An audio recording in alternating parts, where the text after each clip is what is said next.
ये क्वेश्चन देखने में तो बहुत ही आसान लग रहा होगा, short zeros ones and twos, मगर ये इन सारे कंपनियों में पूछा जा चुका है। Paytm, Flipkart, Morgan Stanley, Amazon, Microsoft और भी बहुत सारे तुम लोग देख सकते हो।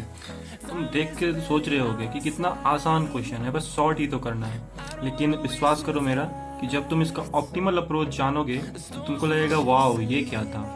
तो इस क्वेश्चन का भी हम लोग 3 अप्रोच समझेंगे। सबसे पहला अप्रोच क्या होगा कि हम लोग सिंपली इस क्वेश्चन में मर्ज सॉर्ट का यूज़ करेंगे और सॉर्ट कर देंगे अपने एरे को। लेकिन मर्ज सॉर्ट को यूज़ करने के टाइम तुम्हारा टाइम कॉम्प्लेक्सिटी हो जाएगा big O of n log n, और स्पेस कॉम्प्लेक्सिटी हो जाएगा पिको ऑफ एन, क्योंकि हम लोग एक एक्स्ट्रा एरे का यूज़ कर रहे होंगे। तो ये तो रहा हमारा पहला अप्रोच। दूसरा अप्रोच में हम लोग क्या करेंगे कि 3 वेरिएबल बना लेंगे, काउंट 0, फिर जा कर के काउंट 1 और फिर जा कर के काउंट 2, और उसके बाद एक बार अपने एरे में ट्रैवल कर लेंगे और देखते जाएंगे कि अगर 0 मिलेगा तो काउंट 0 को प्लस प्लस कर देंगे, 1 मिलेगा तो 1 को प्लस प्लस कर देंगे, और 2 मिलेगा तो फिर काउंट 2 को हम प्लस प्लस कर देंगे, मतलब 1 से बढ़ा देंगे। ठीक है, अब हमारे पास आ गया, क्या आ गया कि नंबर ऑफ 0 1 2 कितना है, कितना 0 है, कितना 1 है, कितना 2 है, हमको पता चलिए। फिर सिंपली लूप चला देंगे, 3 लूप चलाएंगे। इसमें पहला लूप कहाँ से कहाँ तक चलेगा, 0 से काउंट 0 तक चलेगा पहला लूप, जिसमें कि हम लोग अपना 0 अपने एरे में डाल देंगे इस वाले पोजीशन पे।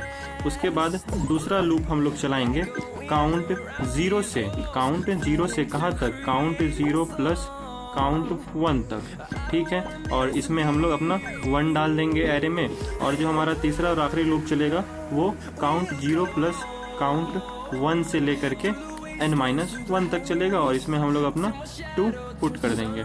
लेकिन देखो इस केस में क्या हो रहा है कि एक बार जब तुम काउंट निकालने जाओगे तो एक बार एरे में ट्रैवल करना पड़ेगा, तो उसमें एक अलग लूप चलेगा, बिग ऑफ एन टाइम इसमें लगेगा, और इस दौरान भी क्योंकि एन एलिमेंट्स ही भर रहे हैं तो बिग ऑफ एन टाइम इसमें भी लगेगा।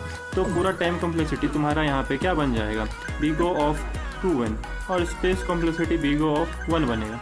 ठीक है, ये बिग ऑफ एन के बराबर ही, क्योंकि हम लोग कॉन्स्टेंट को नहीं मानते हैं टाइम कॉम्प्लेक्सिटी में।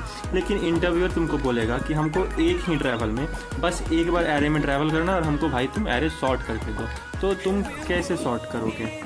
तो जो हमारा ऑप्टिमल सॉल्यूशन है उसमें हम लोग एक डच नेशनल फ्लैग एल्गोरिथम उसको आज सीखेंगे, और उसी के मदद से हम लोग अपने एरे को एक ट्रैवर्सल में सॉर्ट करेंगे। तो उसमें हम लोग क्या करते हैं कि 3 वेरिएबल लेते हैं, पहला लो, दूसरा मिड और तीसरा तुम्हारा हाई होता है। ये 3 वेरिएबल का हम लोग यूज़ करेंगे इस एल्गोरिथम में। अब देखो इस एल्गोरिथम के 3 रूल्स हैं। क्या